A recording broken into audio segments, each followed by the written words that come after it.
Good afternoon, everyone, and welcome to 1.5 million new homes, the local government challenge, sponsored by Loft and Wates. My name is Toby Fox. Now, the government wants to get 1.5 million new homes built, and the key delivery arm for that national ambition is local government, whether as the planning authority or the JV partner or directly delivering new homes. So I've been visiting a different council every month to ask them what works and what needs to change to enable them to deliver more homes. And for the last month, I've been in Barking and Dagenham in East London, posting a number of interviews throughout March. And some of the issues raised during those interviews we're going to pick up on in the second part of this session today, in particular the nature of partnerships and what we can learn about those from Be First. But let's be topical to begin with and open with the immediate challenges and find out, of all the issues facing our guest council, what's at the very top of their in tray. So let's meet our guests to find out. Welcome, in alphabetical order, Caroline Harper, who is Interim Managing Director at Be First, Paul Nicholls, who's Managing Director for London at Wates, and Danny Sutcliffe, who's a partner at Loft. Welcome, everyone. Caroline, what's at the top of your in tray this week? What's keeping you awake at night? I was just going to say, I don't think it's keeping me awake at night because that's not healthy, but this is what's at the top of my kind of list. So, I'll just very quickly set a bit of context. So bearing in mind that Be First is the council's delivery agency. So I guess our purpose is very much around 4 central, I'll call them pillars for want of a better word. And that is, we need to continue maintaining excellence in statutory planning. We need to secure partnerships, both public to public and public to private, in order to continue the borough's regeneration and growth. We need to support the council in developing and implementing its strategic asset management plan. And we need to develop a more deliberate approach to understanding the social value of regeneration for the borough's communities. So with that in mind, I'm kind of focusing my energy around 3 key areas. One is articulating that long-term vision. So why is development and regeneration attractive and also important in Barking and Dagenham? So lots around the vision for 2040. Then I've also been focusing on drafting our new business plan. We're calling that the strategic plan and roadmap, which is really kind of fleshing out the detail of how we'll deliver on those 4 pillars. And then also working up a recommendation to take to the council's cabinet in July for an investable site/sites. And finally, looking at what does this all mean for Be First as a business and our culture, our skill set, our structure. So those are kind of the key areas that I'm really focusing on and all my activity kind of hinges on, if you like. How do you do that, Caroline, when the world is moving so quickly? How do you look at 2040 and create a plan and devise a culture and all of what you've just mentioned? How do you do that with a sort of sense in your own head that it's aligned, that it's sensible, that it's coherent, and that it might come true?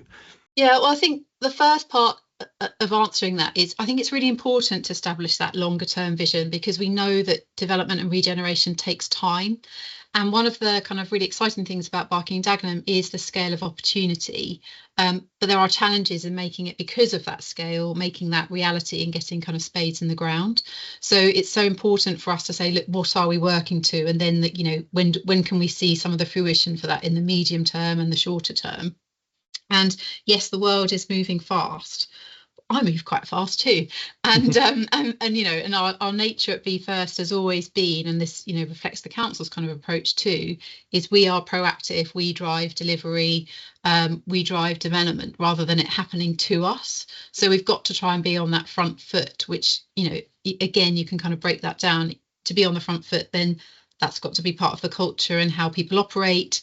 It means that we've got to be clear on what we're working to and why, because otherwise it's all a bit aimless. So yeah, I guess that kind of answers your question. And what's the single kind of most difficult, single toughest of those threads that you set out? I guess there's 2, because I think telling our story is quite easy, but of course not everything is within our control. And it's really important, and I've been, talking internally about how important it is that we have a recommended sites that we can take to the market in the summer, because I've been interim MD since February. It's very much a kind of signal of Be First phase 2. So we need to have a marker in the sand as to what we are going to be working to. So that's one thing, and it's because it's not as easy. We all know the viability challenges. We all know kind of the impacts of the Building Safety Act and the implementation of that. There's various things happening and will happening that will make how do we get that to stack up is difficult. And then the other thing, I guess, is also that kind of shift in the makeup and culture of Be First. And we've got a great success story, and that's brilliant, and we can build on that. But it's no good kind of patting ourselves on the back as to what we've done already, because there is much more to do. And so we've got to, look at what are we going to deliver in the future, and what does that mean without kind of stalling. We've got to try and reinvent ourselves. I try and think of ourselves as this is our second album. We're Madonna. What does that mean in terms of our reinvention? And that's quite tricky. Well, that was her biggest selling one, right? Well, let's hope so. So just to unpack it a bit, and correct me if I've got it wrong, but this is in the context of the fact that the council, Barking Dagenham Council, is no longer able to invest in Be First to the extent that it was. It's restricted in its borrowing capacity, and therefore you've got to adjust the business model from one where you were investing money to lead regeneration in Barking Dagenham, and now you're looking for partnerships in order to be able to do that. Yeah, I mean, yes, you're right. So our business model has shifted from one which very much focused on direct delivery, because the council was able to borrow cheap debt, and now it's on partnerships, like you say, and that does reflect the council's financial position. They've impressively managed to balance their budget without exceptional help and all that kind of stuff, but also it does also reflect, like, regardless of that, because there's so much opportunity here, we would have had to have shifted that business model anyway. It's just not realistic or reasonable, really, for the council to be the primary or sole driver of regeneration. It's got to be with partnerships if we're going to really capitalise on the benefits and what's possible. Great, thanks, Caroline. Okay, it's time to bring in our other guests. So Paul and Danny, like, I know Danny and Caroline are in South London. I think, Paul, you look like you're somewhere very far south from South London. But do you want to come in on any of what you've heard, and in particular these two knotty threads that Caroline's dealing with? One, bringing sites to market at a time when it's really difficult to get sites going, and two, the kind of change of culture associated with a change of mission, and keeping a coherent narrative, but one that takes into account that things have changed without losing what's been successful about delivery to date. So Wates have been involved with Be First pretty much since its inception, and have built. We will have by next year built just under 1,000 homes over 3 phases. As Caroline said, they were funded by effectively cheaper debt that the local authority borrowed than what the private sector could borrow. So when that journey started, I think they were borrowing at 0.5% over base, and base was about 1% or 0.5% or whatever it was at the time. Obviously the world's changed, and we've had a good relationship there as a contractor, really. And it's interesting, Caroline mentioned about the community, very much not just us, but the contractors have been working there. It's been very much driven around added social value and local labour and supply chains and employment, etc. And we talk about investing. I feel quite invested in that community as a business, as do other builders there. It is a big shift. It's not unusually, they're probably the most prolific builders of direct delivery in local London boroughs, and now they're certainly adopting approaches that Havering have been doing for a while, Harrow have been doing for a while, others are coming on board, where they are putting some money in, but they're looking to the private sector to cross subsidise, really, through some sale, help pump prime, bring the expertise, work together.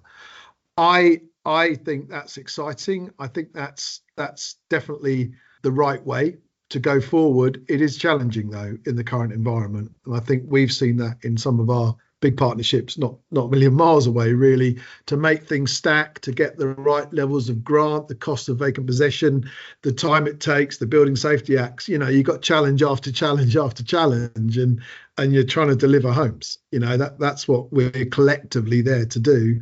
So I think Barking, it's exciting.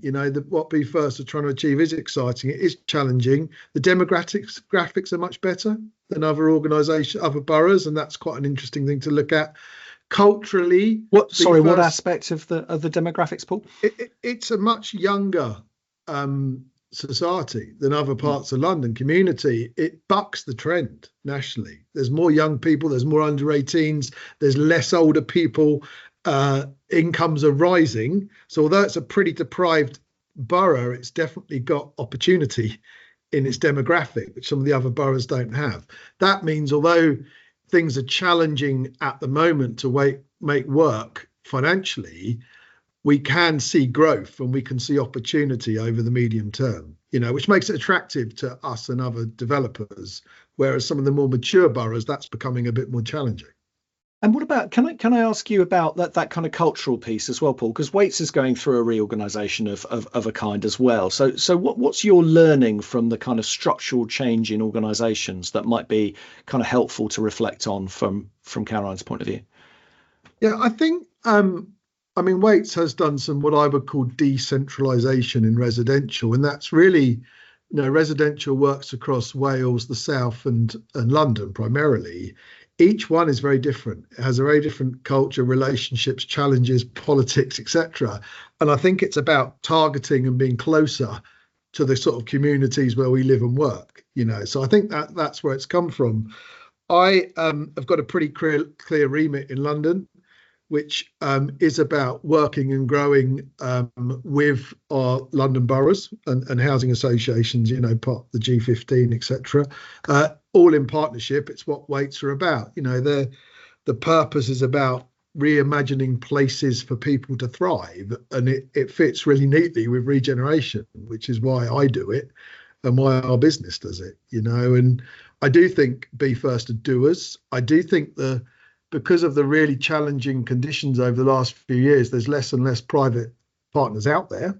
And I think we and our competitors will work with like-minded clients, really. And I think where Be First has got a march is that they have got a reputation for doing stuff, where some of the others have found it harder, and they've proven it in how many homes they've built. So that's attractive to us as a business, both in terms of their cultural approach and getting things done, but also we know we can work with them, and we have had challenges. So yeah. It's not as if we're coming fresh. Right, thanks, Paul. Danny, I'm going to come to you in a second, and thank you in advance for your patience. So I just want to sort of jump back to Caroline with one of the things that Paul mentioned. So, and this is something that everyone is facing. So it's helpful to get it out, I think, and from everyone's point of view. So I was talking to colleagues down in the southwest, and they were talking about since just before COVID, so February 2020. To now, construction prices, build prices gone up 24.7%, I think the figure was. I've heard figures of over 60% in the last sort of 5 or 6 years in London, a 60% increase in build costs. Caroline, you're bringing sites to market. How do you see those changes impacting the way in which you bring those sites to market and which sites you bring to market? Yeah, I guess how I'll answer it is how we're sort of looking at dealing with it. So we actually had a kick-off meeting on Monday with all the companies on our framework, so including Wates. And we have 3 frameworks. So one that focuses on contractors, one designers, and then one on professional services. And I wanted to use it as an opportunity to say, look, this is the vision, like I've talked about at the beginning of this is what we're working to, Barking Dagenham 2040, and why. And then we had sort of 3 focus areas, and one of those focus areas, we called it the kind of Be First product, but it's, for the direct delivery, we've called it employer requirements in terms of what goes into a scheme. But, even aside from the cost of construction materials, etc., with partnerships, there isn't the same level of control for the council. So what I want us to do is come up with, and I'm sort of envisaging that the output of that focus group will there be several options that are costed, that then we can use to kind of inform. So we're that proactive, we're that doer, picking up the language that Paul has used to partners to say, look, this works with the council, our shareholder, on their sites. We think it works in terms of costing as best we can, and kind of work it through that way, because I mean there isn't an easy answer here. And yes, you know, we can look at MMC and etc., and you know, in various levels that can be, you know, the kind of the big picture or the smaller stuff, but as we all know, that is also, I mean, that conversation has been going on for years and years and years. So I think actually we've got to do is break it down and have a few options that we think work, and then take those forward. Great, thanks, Caroline. Right, all of that to you, Danny. We've got sites to market, we've got cost increases, we've got cultural change and redesigning an organisation, and we've got building a 2040 vision and understanding now what 20 years from now is going to be like to do that. Take your pick.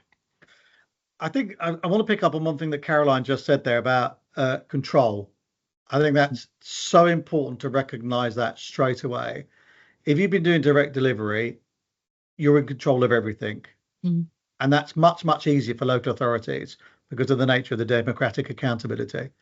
But if you're going into partnership, that is a very different relationship, and you have to be aware of that. And you have to understand the consequences of that control and that change in profile. And I think that's one of the key things about making partnerships work. And that's why we talk about cultural fits all the time, because it's about understanding, you know, if you're doing a partnership with Wates, it's understanding what Wates want to get out of it, what Wates governance issues are, and it's about Wates understanding what Barking and Dagenham wants to get out of it, and what their governance structures are. And it's on both sides, and it's coming to that realization for all parties about how you work together. Then on top of that, it's about best fit, about which bits you're best at, and understanding that and working together on that, and then having that, and then it's about splitting the rewards, isn't it? And about who takes the risk and who therefore gets the rewards. And understanding all those different components is the key to a good partnership. And that's really difficult. It's really difficult for all parties, because all parties are used to doing it themselves, how they do it. And we all come with our baggage about what's good and bad about local authorities, housing associations and contractors and developers. And we all have that. And it's about unpacking that and making sure that when you come to that partnership, you have an open mind about what can be done and what can't be done. So I think that's one of the key things. And it's great to know that Caroline's looking at that immediately. I think also one of the issues I'd like to bring up, and we haven't actually mentioned, is it's the issue with procurement and about rewarding good behaviour. I think a lot of our procurement doesn't reward good behaviour. It's very difficult to have follow-on projects unless you have a bigger and wide enough partnership. And so I think we need to look at that. So if you've done a really good scheme, like we've done a really good scheme up in Harrow with somebody, they won't get the next phase necessarily. They'll have to tender again. And so there isn't that. But if they'd done a really bad project, they'd still be allowed to tender again, because they're never going to do such a bad project, or not often, that they don't get penalised for that. So where's the incentive to really put the extra effort in to be really, really good, if you're never then just allowing people to then take the next project on? So I think the partnerships need to look at that as well, and how that really works, about how you get those projects moving on, and how you then allow that to happen. And I know lots of people are now looking at that investment partnership as a way of looking at that, and that is working in some boroughs and delivering that. And I think that's really important, because I think we do need to reward good behaviour, and we do need to be clear about that. So I think those are a couple of things I'd like to start the conversation with. That's really interesting. I suppose the very last one I just wanted is about that, and we're bound to come up with this, about more money coming in, but it's not just about money, it's about capacity. The reason that lots of organisations and local authorities are now looking at partnerships is capacity, and it's the same with the RP sector. and that's about the myriad of other things that their money needs to do now, which is addressing lots of other issues in terms of retrofit, refurbishment, net zero, damp and mold, and building safety issues. And so I think what we need to be looking at is capacity as well, and how we build capacity and that financial capacity. And then on top of that, we all know this about building the capacity of our people, because we haven't got enough capacity within the sector in every discipline. That's a great point, Danny. Thank you. I'm just going to sort of riff on a couple of those things and then hand back to Caroline. On capacity, a guy put it to me at an event where they were talking about various AI applications that addressed planning issues. So how you use digital planning solutions. And he said, if the government's going to invest £350 million in planners, you might, for the sake of argument, you raise the capacity of the planning system by 10%. But if you invested 350 million in developing digital applications that improved existing planners' productivity, you could maybe expand the productivity of the existing planners by 50, 60, 70, 80%. And wouldn't that be a better route to go down? So I just thought that was an interesting thought. And then secondly, that idea of incentivizing partners through and rewarding success, but doing that in structures that don't restrict the partnership too much, because I'm old enough to remember local asset-backed vehicles and the issues that Croydon and Tunbridge Wells and others had in their relationships with John Lang at the time, where they built a partnership that rewarded success, but actually it was so restrictive that whether there was success or not, the partnership was quite difficult to get out of. So Caroline, back to you. Oh, do you want me to respond to that? Yeah, either on the application of AI and making planners more productive, and is that the answer to the capacity issue, but also on that idea that Danny came up with on incentivizing success and rewarding success. Yeah, I've written that down as something to go away and think about. How do we incorporate that in? I thought that was a really interesting point. On the capacity issue for planners, we look at AI, and AI is a big term, isn't it? I mean, some of it can just be software that is a no-brainer to bring in, rather than being, I guess, on the technical edge of ability. I don't know whether that is the solution. It's probably one of the solutions. And I guess your point from the person that you're talking to is, that's the problem in terms of, I would say, not thinking about what outcomes are we trying to get to in the longer term and then kind of working it back. It's a bit of a reactive kind of approach. My recollection is the government has announced money for like transformation kind of stuff linked to AI. Whether that's been made explicit linking to planning and development, I don't think it has. But also, I guess kind of pushing this on and it's interesting with the spring statement this week, isn't it? And the onus on planning reform, and how that's going to get us out of a bit of a hole as a country. Planning's doing a lot of work, right? Yeah. And it's almost like planning's been defined now as development, which to my mind is a problem. Delivering development is made up of planning, investment and infrastructure, and and all that goes into that. So that's my worry there. So I guess my hesitancy is focusing too much on planning, because planning's getting a lot of headlines and focus at the moment, and that is not going to get us to 1.5 million, 1.3 million homes, 1 million homes. It's just not. So we've got to have a broader, wider conversation. What about? Sorry, I'm as guilty as anyone else of using planning as shorthand for everything in development. And of course, it's not really the remit at Be First so much as you've got asset management as a major new part of your portfolio. So what about the wider applications of AI in the other functions of Be First? Yeah, again, it is something that we're looking at, and even the kind of things like getting a AI.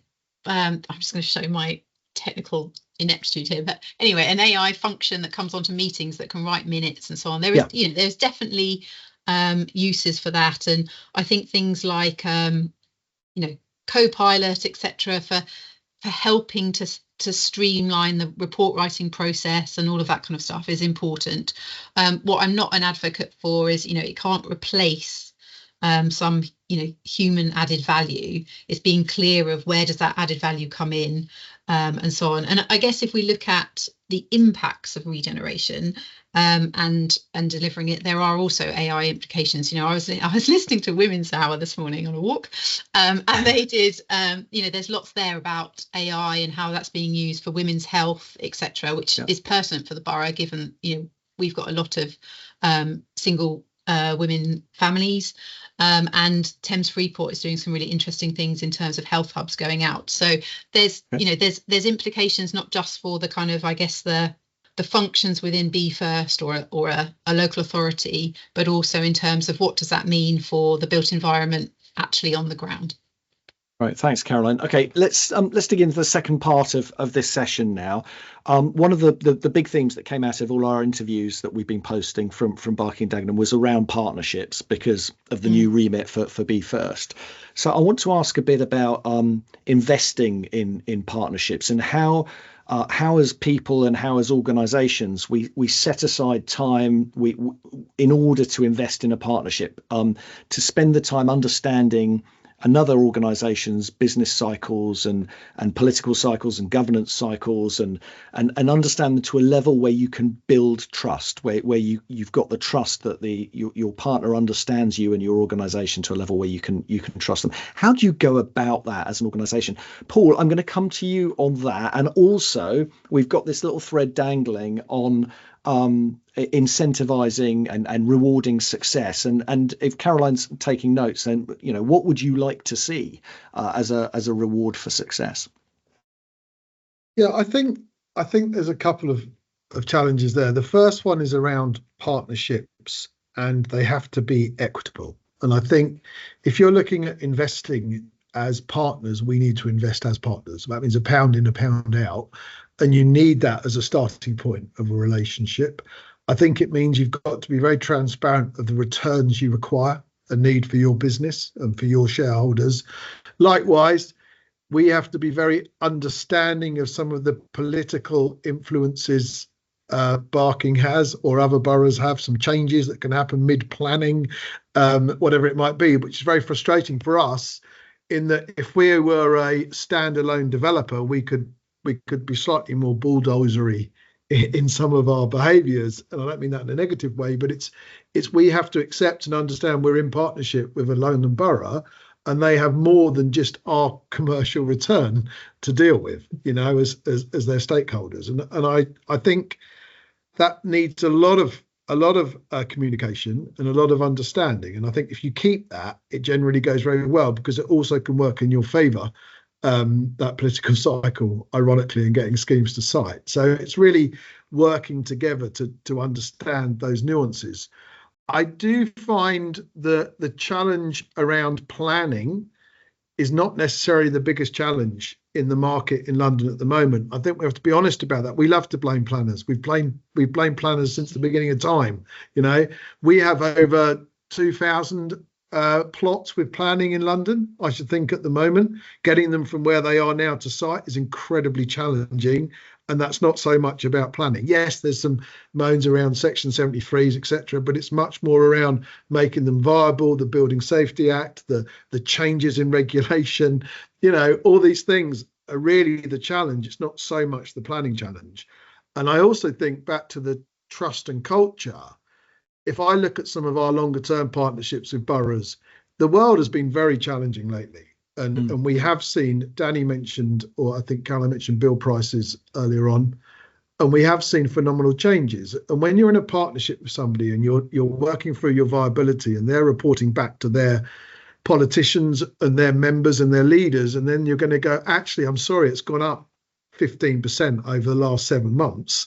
And they're going, but you told us it would be 50 quid and it's now 60 something. And then they've got to go back to their leaders and their gateways and their partners and saying, I'm really sorry, it's changed. And trying to keep the trust and the transparency through that is really, really difficult because you're making everyone look bad, to your seniors and your politicians and your shareholders, and it's a really, really testing time when the industry's so much turmoil in terms of cost and values and prices and regulatory changes, etc. And if I think of a very live example, I was having a conversation with someone and they were like, "Oh, your appraisal's got worse again," and I'm like, "Well, your loaf of bread's cost you 20p more than it did this time last year," and there's no conflict in that, but it's people have to appreciate and understand the nuances in the background behind those partnerships. Yeah, fair. A bit Thanks, of a ramble Paul. that, but lots of things in there. No. I mean, there's lots of concern, right? These are, like you say, it's the difficult times. Danny, what's your advice on? I mean, Neil Lovell's in the audience has just reiterated the importance of that kind of cultural fit and building trust. So, what's your advice and reflections on your experience working with local government on that trust building piece? Well, I think the first one is great to hear Paul saying it's not all planners' fault. I mean, it's something I've been banging on about for ages. There's a lot of plots out there that we could be taking to market and we can't. And we need to look much broader about what the issues that we are facing. I think, and Paul mentions a really, really pertinent point about that trust thing about prices going up and whose fault is it? In a partnership, if the price goes up, it's both your responsibility to look at how you deal with that. And that's the point about the partnership. But the problem is too often we just say, oh, contractors have put the price up like they want to, like that's great for them. Yeah, there's a bit more profit in it, but it means that the project's going to be more delayed. They know that they'll have to go back to whatever cabinet or board it has to. They'll have to take it back to their own one. No one wants to see the price going up. Everybody would like the price to be exactly the same and get the same reward out of it that they started off with. So you get your profit margin that you first thought you were going to, and the project goes forward. That's what they want. They don't want the price going up. That doesn't help them, and it doesn't help the partnership. And it's understanding things like that are really, really important, that people aren't. And that comes from a position of trust, doesn't it? About thinking that a developer or a contractor or is trying to get one over on you by putting the price up and getting more money. And I'm not saying that doesn't happen. I'm not saying that people don't massage the prices to try and make more out of it. But it's rarer and rarer because, A, we understand the pricing mechanism better.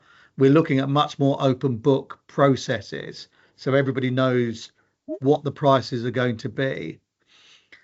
So I think that's less and less of an issue. And it's more about understanding that, having a much more robust process on that. And then you can have certainty on cost. You need to just look at contractors' margins and their accounts to know that they're not making huge profits. We can see that the value is in the land, and it's been developers who've made lots of money and house builders who've made lots of money out of land trading. And that's just not available at the moment. The market isn't doing that. So we need to find other ways and often of cross-subsidizing. On a really quick one on trust and building that trust, I think probably we need to spend more time getting to know our partners. And we have a procurement and I haven't got the solution for this. It's something that I thought about, and it came out of another one of your 1.5 discussions about how long contractors take to work with their subcontractors and build that trust with them, and how much work they do with it, and then compared to how much work we do with that with procuring people. So we tend to say, all right, well, we want to have less on price, so we'll do 40-60, but even that means that if you've got a lower price, the 40% will probably trump it in terms of the weighting of the margins. And then we have 60% on what we say is quality, and then we have some very set questions that everybody's answered. And lots of big firms are very good at answering because they have whole teams that can do that. And we don't get under the skin of the organisations that we're working with.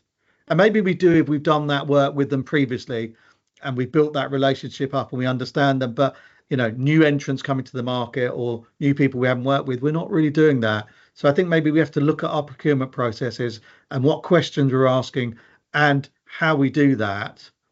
But without having a process which costs our future partners huge sums of money to get to know us. So maybe we ought to sit down and think about that as an industry, and maybe Paul and other people like Neil at Lovells who's commented today, we need to think about how we can form partnerships without it costing an arm and leg to get there, because that's also prohibitive. And Paul mentioned, you know, there's less and less people out there who have the skills to do this on large regeneration projects, and they are becoming picky. And if you're a difficult client, and we all know who they are, and it isn't Barking and Dagenham, but we all know who people are not going to work with them. People aren't. Yeah. And then, you'll find you'll have less and less people wanting to tender. There was a good example of that that came up in conversation today. Danny, I can tell you're writing a bid.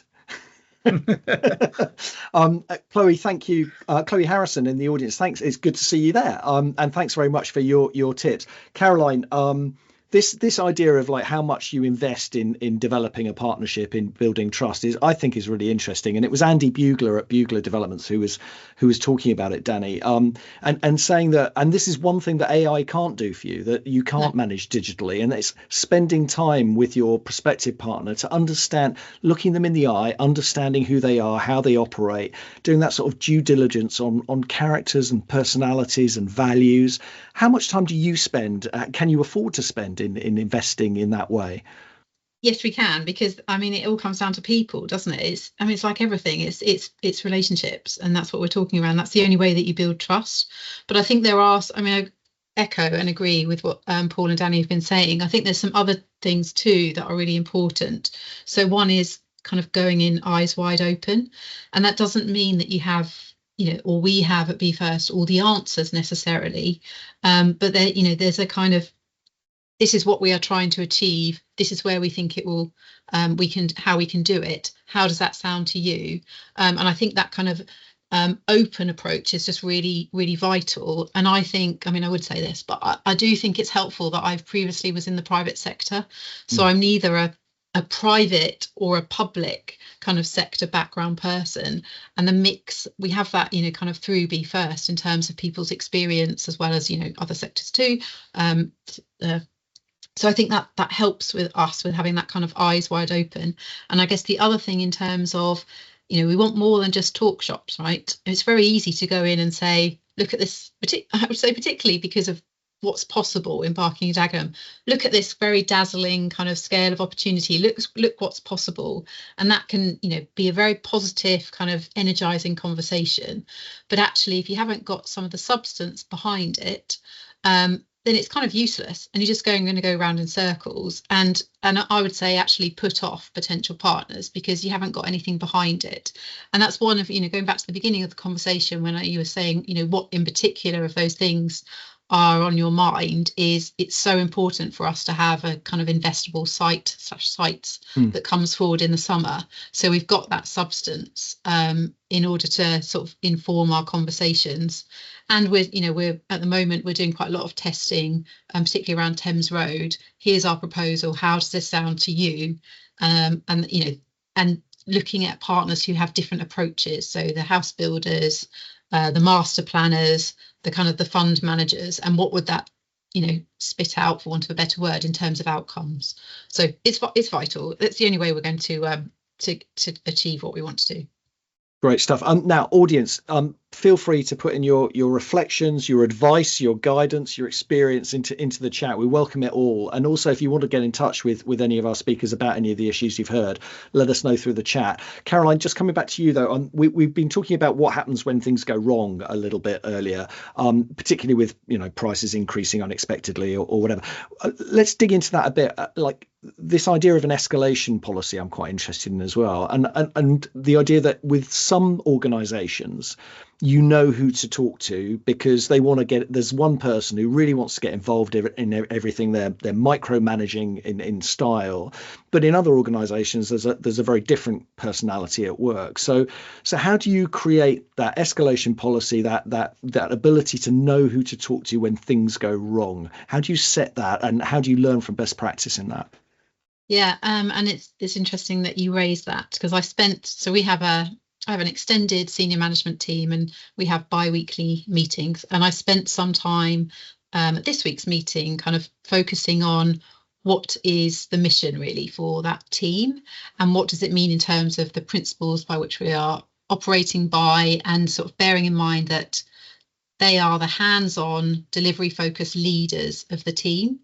And like I said, we've got a lot of success to build on, and we've got a good story. So we're not starting from scratch.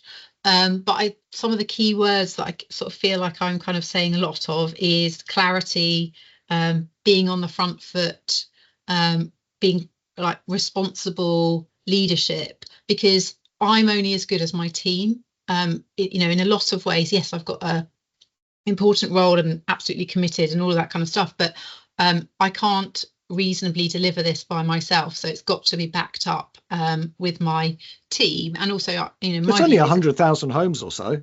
Yeah. Easy, right? But with that comes, if there's a problem, it can't be like the solution to that is to go to Caroline, because there's only 24 hours in a day, and I'm working on, and I want some of my team to have much greater kind of prominence, with our framework partners, etc., with the partners that we will hopefully secure over the next X amount of time, as to who do you go to and for what, because I just think it's vital. Yeah, thanks, Caroline. Paul, any reflections on that? I'm looking at the time. It's nearly fish and chip time, which is quite exciting, but that wasn't what I was reflecting on. I think trust. I'm too old really for the joys and tribulations of Tinder. And I think the relevance of that is that you don't trust never too old. Yeah. You don't trust someone day one, and you don't trust you have to earn that trust over a period of time. And you also have to earn it at multi levels. What Caroline was saying, there's no point Caroline getting on. There is a point of us getting on, of course, but we need people at every part of our organisation to have those relationships and that understanding and that integration. And hopefully those issues or concerns or successes happen there, and really, we do need a relationship, and we do need to have that understanding and challenge, and we also need to be a little bit emotionless to any trials and tribulations, which you can't get if you're in it every day. You need to sit back from it and go, actually, I get it, but this is where we need to go. So I would advocate that, trust takes time, takes quite a long time actually to get it right, and it shouldn't be expected day one. I think you have to earn it. Everyone has to earn it. And the more integration organisations have at the different levels, the better that is. So if you take our organisation, that the Wates family and the councillors need that relationship, and that happens, and my boss needs a relationship, and I need one, and my project managers, my surveyors, our social value managers, they all need that integration right through, and then it works very well if you can achieve that. If it's just Caroline night, it doesn't work. It needs to be much bigger than that. Fantastic, thanks, Paul. Okay, Caroline, I'm going to come to you for the last word, because fish and chips are beckoning. Now, is that a standard thing that you guys have? I haven't even got any. I'm just imagining it. I haven't even got any. Paul and I are continents away from each other. Never mind sharing the same lunch. So MHCLG are watching. They watched your videos. I spoke to the delivery unit yesterday. They're really keen on absorbing understanding about what's blocking development and delivery of new homes, and those messages are going directly to the Deputy Prime Minister. What is your message, Caroline, about what single thing that they could do that would unblock housing delivery most quickly, most effectively, in the absence of funding, right? Although we can't get away from that, we've got to be realistic about funding. But I think for me, it's I'll try and be very, very succinct, but it does need an explanation. We've got to, at the moment, we're trying to do a lot of things by old tools, if you like. And actually, we need to think about things a bit differently. Now, that gets people nervous because they think you're ripping up the rule books. That's not what I'm suggesting. But there are some kind of pragmatics that need to happen in order to deliver that actually will cost the public purse less. So MHCLG will know this in the context of Thames Road and what we're proposing there. So, we've got some pragmatic examples of that as well. Fantastic. Thanks very much. And on that note, I'm going to end the session and allow you to get to your fish chips, pie, soup, whatever it might be. But please join me, audience, before you rush off, in thanking our speakers. Thank you very much indeed to Caroline Harper from Be First, and thank you to Paul Nicholls from Wates and Danny Sutcliffe from Loft, both for your contributions to the conversation, but also for your sponsorship, which has made this webinar and the whole Barking and Dagenham season of videos possible. And thank you, audience, for sticking with us during your lunch hour. We're going to be back on Friday the 25th of April with London Borough of Lambeth. Watch out for our video interviews from Lambeth, which start publishing on Tuesday week. And you can follow all of this on 1-5m.co.uk, www.1-5m.co.uk. In the meantime, thanks again to Be First and Barking and Dagenham Council for your contribution to 1.5 million new homes.